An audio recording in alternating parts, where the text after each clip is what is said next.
Hello, everyone, and welcome to today's podcast. I'm Hayley, your co-host, and I'm thrilled to be here to dive into some exciting topics about language and learning. And I'm Dylan, your other co-host. Great to be with you all today. We've got a fantastic discussion lined up, so let's get started. Absolutely, Dylan. Today we're focusing on something close to our hearts, learning English and how it ties into education. But first, let's talk about why listening to native speakers is so crucial when you're learning English. Right, Hayley. Listening to native speakers helps you pick up the natural flow of the language, the rhythm, the slang, the way we stress certain words. It's like tuning your ear to the real-world version of English, not just the textbook stuff. Totally agree. You can study grammar all day, but if you can't understand someone chatting at a coffee shop or follow a movie without subtitles, it's hard to feel confident. Listening to native speakers bridges that gap. Exactly. And that brings us to our main topic today, education in general. I mean, English is a huge part of learning, but education is so much broader. Hayley, why do you think education is so important? Oh, where do I start? Education is like the foundation of everything. It opens doors, builds critical thinking, and gives you the tools to navigate life. Whether it's learning math, history, or a language like English, it's about growing as a person and contributing to the world. Well said. And English, in particular, plays a massive role in education today. It's often the key to accessing global opportunities. Think international universities, jobs, or even just connecting with people from different cultures. For sure.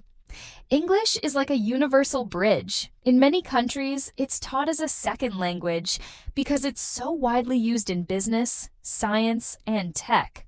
Knowing English can make you competitive in a globalized world. True. But let's talk about how kids learn English because that's where it often starts.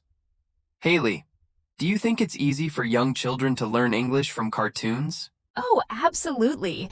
Kids are like sponges, aren't they? Cartoons are colorful, engaging, and full of simple, repetitive language.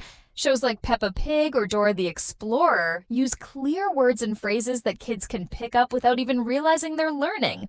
Yeah, I remember watching cartoons as a kid and repeating lines without a clue I was practicing a language. The visuals help too. Kids see what's happening, so they connect words to actions. It's learning by osmosis. Haha, learning by osmosis.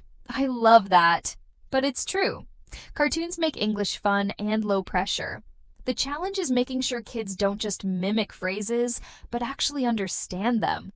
Good point. And that brings us to another key part of learning English, reading and writing. Some people say you need to read tons of books and write essays to master a language. What's your take, Hayley? Reading and writing are super important, don't get me wrong. Reading exposes you to new vocabulary and sentence structures, and writing helps you organize your thoughts.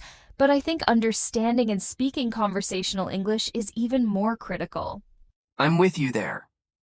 If you can't follow a conversation or express yourself in real time, all that book knowledge doesn't help much in daily life. Being able to chat naturally, like we're doing now, is what makes English come alive. Exactly. It's about being functional in the language. You don't need to write a novel to order food or make friends. But reading and writing do support that conversational skill. It's like they all work together. Totally. Balance is key. You practice listening and speaking for fluency, and you read and write to deepen your understanding. One feeds the other. Speaking of education, Dylan, I think it'd be fun to share a bit about our own journeys. How did you get into learning English and education in general? What's your story? Oh, great question. Growing up, I wasn't exactly a bookworm, to be honest. English was my native language, so I didn't have to learn it from scratch, but I struggled with expressing myself clearly in school. My teachers were always on me about grammar and essays, and I found it tedious. But then I discovered music, hip-hop to be specific. Listening to lyrics, breaking them down, and even writing my own rhymes helped me fall in love with words. It wasn't formal education, but it taught me how to play with language in a way that felt alive. That's so cool. So, music was like your gateway to mastering English?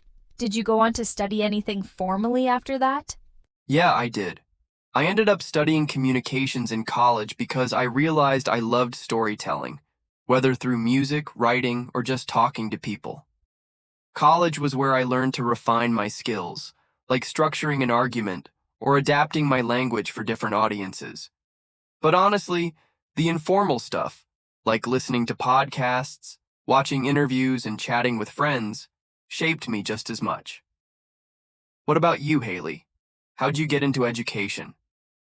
My path was a bit different. I grew up in a bilingual household, English and Spanish, so I was always switching between languages.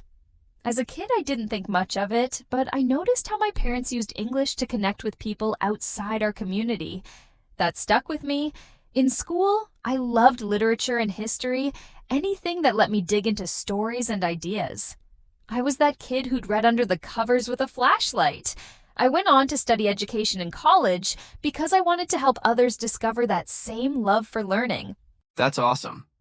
So, your bilingual background gave you a head start with language. Did you find learning English easier because of that, or was it still a challenge? It was easier in some ways because I was exposed to English early, but I still had to work on things like idioms and slang. Spanish has its own rhythm, so I'd sometimes sound too formal in English, like I was reading from a textbook. I got better by watching sitcoms. Friends was my go-to.